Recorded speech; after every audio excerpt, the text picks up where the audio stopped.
Hi friends! అందుకే మన పెద్దవాళ్ళంటారు, ఎప్పటి పని అప్పుడు చేసుకుంటేనే చాలా బావుంటదని. లేకపోతే ఇలానే అవుద్దండి. ఇప్పుడు చూడండి ఫ్రెండ్స్, నా పరిస్థితి గత 3 రోజుల నుంచి బట్టలు అలా వాష్ చేయకుండా ఉండేసరికి ఇప్పుడు పెద్ద మూటయింది.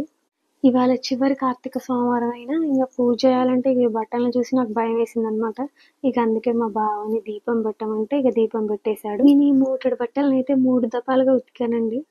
ఫస్ట్ సారి అయితే కొత్త కొత్త బట్టలు ఉంటాయి కదా! వాటన్నిటిని అయితే హ్యాండ్ తోటే వాష్ చేశాను. అండ్ నెక్స్ట్ బాధేవి ఉంటాయి కదండీ! వాటన్నిటిని ఒకసారి వాష్ చేసి వాటిని ఆరేసి వచ్చేసరికి ఆకలైందనమాట. తినేసి వాడికైతే పాలైతే పెట్టా. ముచ్చటగా మూడోసారి మా బావ షర్ట్స్, వాడి టీ షర్ట్స్ అన్నీ కొంచెం తెల్ల తెల్లగా అయితే సబ్బు పెట్టి ఉతికేసాను. ఆరేద్దామని వచ్చేసరికి ఫస్ట్ సారి ఉతికినవి అయితే ఆరిపోయాయండి.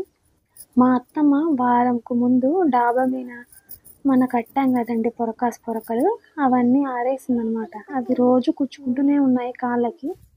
రోజు ఆ ముళ్ళలను తొక్కుకుంటూనే దులుపుకుంటూ బట్టలు ఆరేసి వచ్చేది. కానీ ఈరోజైతే కిందికెళ్ళి పొరక తీసుకొచ్చి ఊకానమాట. ఈ వీడియో అయితే ఇంతే ఫ్రెండ్స్. ఈ వీడియో కనుక నచ్చితే తప్పకుండా లైక్ చేయండి. Okay friends, bye. నెక్స్ట్ వీడియోలో మళ్ళీ కలుద్దాం.